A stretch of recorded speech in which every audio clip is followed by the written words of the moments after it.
करेंगे मतदान अधिकारी प्रथम, इनके क्या कर्तव्य होते हैं। मतदान अधिकारी प्रथम के पास चिन्हित यानी कि जो निर्वाचक नामावली है उसकी चिन्हित प्रति होती है। अभी चिन्हित प्रति क्या है इसको फिर से रिपीट करते हैं। इस चिन्हित प्रति के अंदर पोस्टल बैलेट मतदाता, इनको लाल रंग से मार्क किया जाता है। ये कौन मतदाता हैं दोस्तों? जी हाँ, आप और हमारे जैसे कार्मिक जो चुनाव में लगे हैं और उनके क्षेत्र में चुनाव उसी दिन है जहाँ जिस दिन उनकी ड्यूटी लगी है, उसी क्षेत्र के वो रहने वाले हैं। तो इस कंडीशन में ये चिन्हित कर लिया जाता है और ये अंत समय पे चिन्हित किया जाता है, इसलिए इसको छाप के नहीं दे सकते, मार्क करके दिया जाता है। और आरओ महोदय द्वारा ये प्रति साइंड मिलेगी, उन्हीं के द्वारा ये चिन्हित भी रहती है। तो पूर्व से आपको चिन्हित प्रति मिलती है जो, यानी कि उसमें पूर्व से कौन सा चिन्ह मिलता है? पोस्टल बैलेट का चिन्ह। एक चिन्ह आप बनाते हैं वो है ASD मतदाता का चिन्ह, एब्सेंट, शिफ्टेड, डेड। इसकी विस्तृत चर्चा हमने पूर्व में भी की है और आज भी मैं इसकी विस्तृत चर्चा करूंगा। तो मतदान अधिकारी प्रथम के पास क्या होता है? निर्वाचक नामावली की चिन्हित प्रति। इसके अलावा जितने भी बीटासीन महोदय इस वीडियो को देख रहे हैं, इसके अलावा निर्वाचक नामावली की कितनी प्रतियां मिलती हैं? 3 प्रतियां मिलती हैं। सर्वप्रथम निर्वाचक नामावली की चिन्हित प्रति और इसके अलावा 2 और प्रतियां मिलती हैं जो इसी के जैसी दिखती है, परंतु उनमें पोस्टल बैलेट मतदाताओं के चिन्ह नहीं होते और आरओ महोदय द्वारा उस पर साइन नहीं किए होते। बस ये इनमें फ़र्क होता है। तो चिन्हित प्रति से भिन्न 2 प्रतियां हैं। ये प्रतियां आपके बूथ के ऊपर रखी रहती हैं अवलोकन के लिए, जैसे एजेंट्स हो गए या पीठासीन महोदय को कुछ देखना है, मतदान अधिकारी द्वितीय को कुछ देखना है, तो ये अवलोकन के लिए 2 प्रतियां एक्स्ट्रा मिलती हैं। ये प्रति इम्पॉर्टेंट है, चिन्हित प्रति। प्रथम मतदान अधिकारी निर्वाचक नामावली की चिन्हित प्रति अपने पास रखेगा। मतदाता सूची में दर्ज मतदाता ही वोट डाल सकता है, चाहे उसका पहचान पत्र अन्य किसी स्थान का हो। याद रखिएगा, इस बार वैकल्पिक पहचान पत्र, इलेक्टोरल्स फोटो आइडेंटिटी कार्ड, जिसको इपिक बोला जाता है, या आप इसको वोटर आईडी कार्ड बोल देते हैं लेमन लैंग्वेज में। इसके अलावा 12 ऐसे वैकल्पिक पहचान पत्र हैं इस बार जिनके द्वारा एक मतदाता की पहचान सुनिश्चित करनी है। तो मैं फिर से रिपीट करता हूं, जो अब तक 11 वैकल्पिक पहचान पत्र थे वोटर आईडी कार्ड के अलावा, वो इस बार 12 हो गए हैं। अभी वैकल्पिक पहचान पत्र आएंगे तो मैं यहाँ के 11 पढ़ूंगा और जो 12वां ऐड हुआ है वो मैं आपको अभी बताऊंगा। तो यहाँ देखिए क्या कर रहे हैं, मतदाता की पहचान भी इन्हें करनी है। मतदाता 3 प्रकार का होता है, पुरुष, महिला या थर्ड जेंडर। यदि कोई पुरुष मतदाता आपके बूथ पर आता है तो ऐसे मतदाता की पहचान करने के साथ या पहचान करने के बाद आप इस मतदाता के नाम के नीचे रेखांकित अंडरलाइन का निशान या इसको रेखांकित और अंडरलाइन कर देंगे। दूसरी कंडीशन है, यदि ये महिला मतदाता है, महिला मतदाता की कंडीशन में आप इनकी वैकल्पिक 12 वैकल्पिक पहचान पत्रों से जांच करने के बाद रेखांकित करेंगे, साथ में सही का निशान लगाएंगे। अंडरलाइन एंड टिक ये दोनों लगाने हैं आपको। तीसरा मतदाता है हमारा थर्ड जेंडर। यदि कोई थर्ड जेंडर आपके बूथ पर वोट डालने आता है तो इस केस में आपको क्या करना है, रेखांकित करना है, अंडरलाइन करना है और गोले का निशान लगाना है। राउंड एक गोले का निशान उनके नाम के ऊपर लगाना है। याद रखिए, निशान लगाने से पहले आपको उनकी जो फोटो पहचान पत्र है उससे जांच सुनिश्चित कर लेनी है कि वही मतदाता है। थर्ड जेंडर में क्रमांक में गोले का निशान यही सामने लिखा है, आप चाहे थ्योरी को पढ़ सकते हैं, पॉज करके इसको आराम से पढ़ सकते हैं। इसके बाद प्रथम मतदान अधिकारी ASD की सूची के मतदाताओं का मिलान मतदान से पूर्व एक दिन पहले कर लेंगे। ये मैं आपको पहले बता चुका हूँ, तो आइए दोबारा से ASD मतदाता को जानते हैं। Absent, shifted, dead. चुनाव आयोग द्वारा नियुक्त BLO, बूथ लेवल ऑफिसर, ये वो ऑफिसर हैं जो ग्राउंड जीरो पर चुनाव आयोग के लिए कार्य करते हैं। तो ये ऑफिसर ये हमेशा सुनिश्चित करते रहते हैं कि कोई नए मतदाता जुड़े हैं जो अभी 18 के हुए, कोई नए मतदाता कहीं से आकर यहाँ रहने लगे हैं और वहाँ से वोटर ID कार्ड कटवाकर यहाँ जुड़े हैं। कुछ मतदाता या कोई मतदाता ऐसे हैं जिनका देहांत हो गया है, नगर निगम का सर्टिफिकेट देखते हुए ये सुनिश्चित किया जाता है, परिवार के मेंबर्स के द्वारा ये सुनिश्चित कराया जाता है कि इनकी मृत्यु हो गई। ऐसे सभी तमाम प्रकार के मतदाताओं की सूची समय समय पर अपडेट करते रहना ये BLO महोदय का कार्य होता।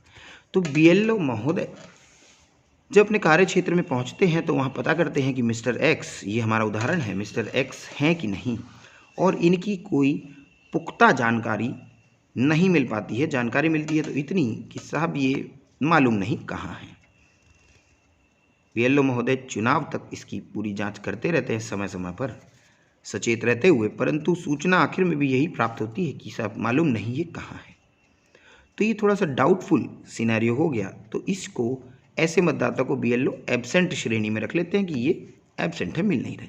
दूसरी श्रेणी है शिफ्टेड श्रेणी। ये भी डाउटफुल है। क्यों? क्योंकि आसपास के लोगों द्वारा ऐसी जानकारी दी जा रही, परंतु इसकी कोई कंफर्मेशन वोटर के द्वारा नहीं की गई कि मैं यहाँ से शिफ्ट हो गया। जैसे ही BLO महोदय पहुँचते हैं तो पता लगता है सर ये शिफ्ट हो गए हैं। कहाँ शिफ्ट हो गए हैं, कब शिफ्ट हुए हैं, इसकी कोई जानकारी नहीं, पुख्ता सबूत इसके भी नहीं। तीसरी कंडीशन आती है डेड यानी कि मृत। ऐसे मतदाता जिनकी सूचना BLO महोदय को क्षेत्र में घूमते हुए पता चलती है कि सर इनकी शायद मृत्यु हो गई, मृत्यु का पुख्ता सबूत इनके पास नहीं है, या आयोग को इसकी अभी पूर्णतः सूचना नहीं हुई है कि इनका डेथ सर्टिफिकेट जारी हो गया है नगर निगम से, ये क्रॉस चेक होता रहता है, समय समय पर इसको सूची को अपडेट किया जाता है आयोग द्वारा। तो ये 3 कंडीशन है, तीनों क्या हैं? डाउटफुल, संदिग्ध, इसलिए इनकी सूची अलग से दी जाती है। ये BLO महोदय द्वारा आखिरी समय पर जारी करके आपको अलग से दी जाती है। इस सूची को एक रात पहले मतदान अधिकारी प्रथम मार्क कर लेंगे अपनी चिन्हित प्रति में निर्वाचक नामावली की जो उनके पास है। तो जैसे ही ऐसा मतदाता वोट डालने आता है तो इस मतदाता को एक घोषणा करनी है। एनेक्स्चर 16 अनुलग्नक 16 में ये अपनी घोषणा करता है, मैं ASD सूची का मतदाता हूँ। ASD का मतलब है एब्सेंट, शिफ्टेड, डेड। एब्सेंट अनुपस्थित, शिफ्टेड स्थानांतरित, डेड मृत। तो यदि ये मतदाता अपनी पहचान सुनिश्चित कराता है अपने वोटर ID कार्ड से, अपने साथ लाए 12 वैकल्पिक पहचान पत्रों में से किसी एक को, यदि ये लाया है वोटर ID कार्ड के अलावा, तो ये उससे अपनी पहचान सुनिश्चित करा रहा है। साथ ही साथ आप वहाँ उपस्थित एजेंटों से, यानी कि ये कार्य पीठासीन अधिकारी महोदय भी करेंगे कि आप ये कंफर्म करेंगे कि भाई ये मतदाता ASD सूची से है, थोड़ा बहुत कंफर्म कर सकते हैं। इसके बाद यदि ये अपनी जांच सुनिश्चित कराता अपने दस्तावेजों से, तो मतदान अधिकारी प्रथम इनकी एक घोषणा एनेक्स्चर 16 में भरवा लेंगे। घोषणा का प्रारूप देखते हैं कैसा है। ये है ASD मतदाताओं की सूची, ASD सूची के मतदाता की घोषणा। मैं सत्य निष्ठापूर्वक घोषणा एवं पुष्टि करता हूँ या करती हूँ कि मैं वही व्यक्ति या महिला हूँ जिसका नाम, अपना नाम, निर्वाचन क्षेत्र और यहाँ जनवरी माह की प्रथम अहरक तिथि यानी कि जो भी डेट है तक दर्ज है। यानी कि ये कहना चाहते हैं कि निर्वाचक नामावली में मेरा नाम जो दर्ज है, मुझे ज्ञात है कि निर्वाचन के दौरान प्रतिरूपण भारतीय दंड संहिता की धारा 17, यानी कि ये एक 171 171 धारा है ये, तो इसके तहत सजा का प्रावधान है। यदि मैं ऐसा गलत कर रहा हूँ, यानी कि किसी और की जगह वोट डाल रहा हूँ, तो ये एक प्रकार की घोषणा है कि मैं अपनी ही वोट डाल रहा हूँ। ये अपना यहाँ अंगूठा और हस्ताक्षर यहाँ करते हैं और इसके बाद ही प्रमाणित करते हुए पीठासीन महोदय इनको वोट डालने के लिए एलिजिबल कर देते हैं। एक रोल और है इसका ASD मतदाता का, ये मतदान अधिकारी द्वितीय में भी आएगा। पूर्व में ही मैं आपको बता दूं कि ASD मतदाता जब 17 क रजिस्टर जो कि मतदान अधिकारी द्वितीय के पास है, जब उनके पास जाता है तो ये ज़रूर सुनिश्चित करेंगे कि इनके अंगूठे का निशान ज़रूर लेना है। आइए बढ़ते हैं आगे। ये है वैकल्पिक फ़ोटो पहचान दस्तावेज। तो ये वैकल्पिक फ़ोटो पहचान दस्तावेज आपके सामने लिखे हैं 11। इन 11 के अलावा 12वां जो है वो मैं आपको बता देता हूँ। ये 11 आपके सामने है, आप इसका स्क्रीनशॉट ले सकते हैं। साथ ही साथ आप पॉज करके इनको अच्छे से पढ़ सकते हैं। ये सभी वैकल्पिक फ़ोटो पहचान दस्तावेज एपिक यानी कि वोटर आईडी कार्ड के अलावा हैं। यानी कि कुल कितने दस्तावेज हो जाएंगे अगर हम वोटर आईडी कार्ड को मिला लें? 13। तो 12वां जो है वो है यूनिक डिसेबिलिटी आईडी यानी कि UDID कार्ड, यानी कि डिसेबल्ड पर्सन्स को जारी होता है। ये कार्ड इस कार्ड के अलावा सामाजिक न्याय एवं अधिकारिता मंत्रालय इसके तहत ही आता है भारत सरकार के।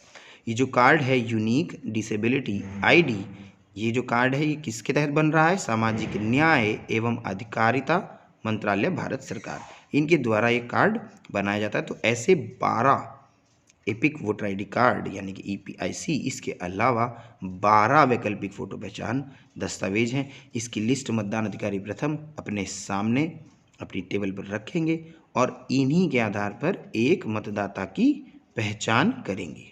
चलिए बढ़ते हैं आगे।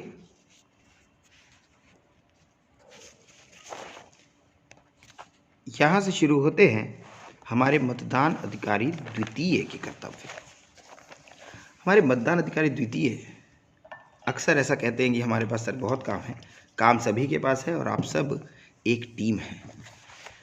तो बात करते हैं द्वितीय मतदान अधिकारी की।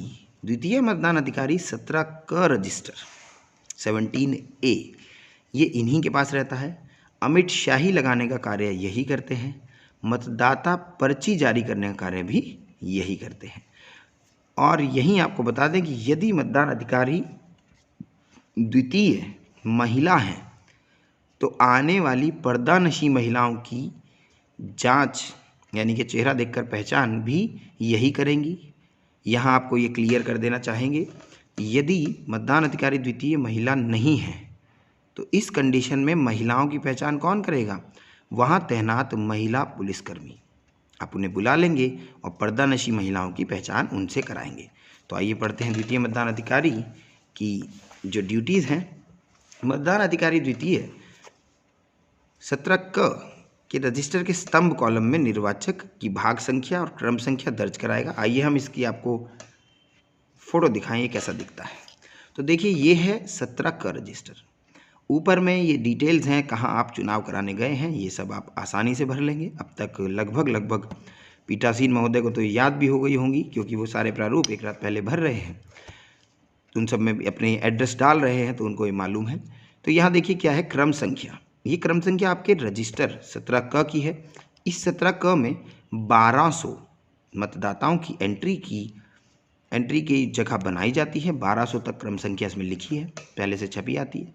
इसके बाद पहला जो कॉलम है वो कहता है निर्वाचक नामावली में निर्वाचक की क्रम संख्या, यानी कि जो निर्वाचक नामावली आपको दी गई है 3 प्रतियों में, उसमें इस वोटर की क्या क्रम संख्या है। अगला पॉइंट कहता है कि निर्वाचक अपने साथ कौन सा वैकल्पिक दस्तावेज अपनी जो पहचान करा रहा है, पहचान के तौर पे लाया है, ये कौन है, कौन से हैं भाइयों? ये दोस्तों उन्हीं में से हैं 12+1 एपिक। यदि वो वोटर आईडी कार्ड लाता है तो केवल EP लिख देंगे। इनके अलावा 12 दस्तावेजों में से जो भी वो लाया है उसकी शॉर्ट फॉर्म या उसका पहला नाम लिख देंगे। पैन कार्ड में जैसे पैन लिखा है, DL, ड्राइविंग लाइसेंस में DL लिखा है, और आखिरी की 4 डिजिट लिख दीजिए। ये आपको आवश्यक तौर पे करना है।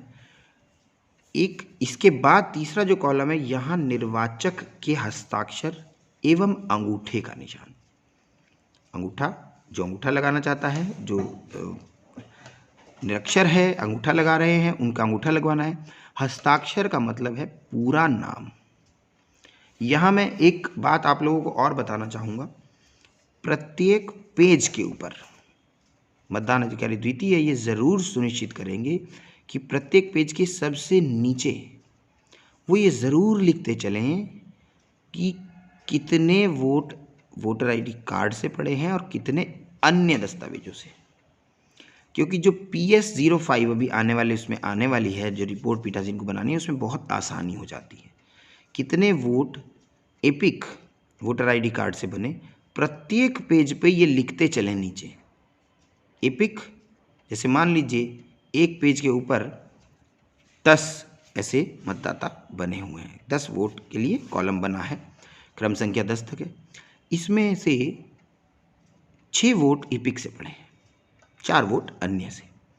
तो आप नीचे ईपी लिखकर -6 अन्य, अदर या अन्य लिख सकते हैं, और -4 प्रत्येक पेज पे आप ये लिख लेंगे तो इतनी आसानी हो जाएगी पीठासीन महोदय को ये बनाने में कि कितने एपिक से, क्योंकि 3-4 जगह इसका जिक्र होता है कि कितने वोट एपिक से पढ़े और कितने इसके अलावा। आखिरी कॉलम है टिप्पणियों का कॉलम। ये अलग अलग प्रकार की टिप्पणियां हैं, आगे आने वाली हैं। देखिए इसमें ASD तो लिखा ही हुआ है, मत देने से मना किया, और लास्ट में EDC लिखा है। EDC का जिक्र हमने पोस्टल बैलेट के समय भी किया था। इलेक्शन ड्यूटी सर्टिफिकेट होल्ड, जिनके पास इलेक्शन ड्यूटी सर्टिफिकेट है और वो वहीं के मतदाता हैं जहां उनकी ड्यूटी लगी है। ऐसा एक्सेप्शन होता है, बहुत कम होता है। कई बार ऐसा महिलाओं के केस में देखा गया है। इसके बारे में भी हम आपको अभी डिटेल। लगभग सभी कर्मचारियों को उनकी ट्रेनिंग करते समय, प्रशिक्षण के समय ही प्रशिक्षण कक्षाओं में ये सुविधाएं मिल जाती हैं कि वो अपने मत का प्रयोग पोस्टल बैलेट से कर लें। फिर भी कुछ प्रकरण में महिला मतदान अधिकारियों की ड्यूटी उनके गृह निर्वाचन क्षेत्रों में हो सकती है जहां वे मतदाता के रूप में दर्ज हों। इन्हें निर्वाचन ड्यूटी प्रमाण पत्र, यही है EDC, जारी किया जाएगा। उस स्थिति में वे उस मतदान केंद्र पर व्यक्तिगत रूप से मतदान करेंगी जहां वे निर्वाचन ड्यूटी पर तैनात हैं। यदि किसी अन्य कारणवश उनकी मतदान में ड्यूटी या रिजर्व में ड्यूटी निरस्त की जाती है या लगने के बाद नहीं होती, तो निर्वाचन ड्यूटी प्रमाण पत्र निर्वाचक नामावली की चिन्हित प्रति में उनके नाम के विरुद्ध बनाई जाएगी। उन्हें मतदान करने के अधिकार से वंचित नहीं किया जाएगा। ऐसे व्यक्ति, चाहे वे निर्वाचन ड्यूटी पर निर्वाचन अधिकारी हों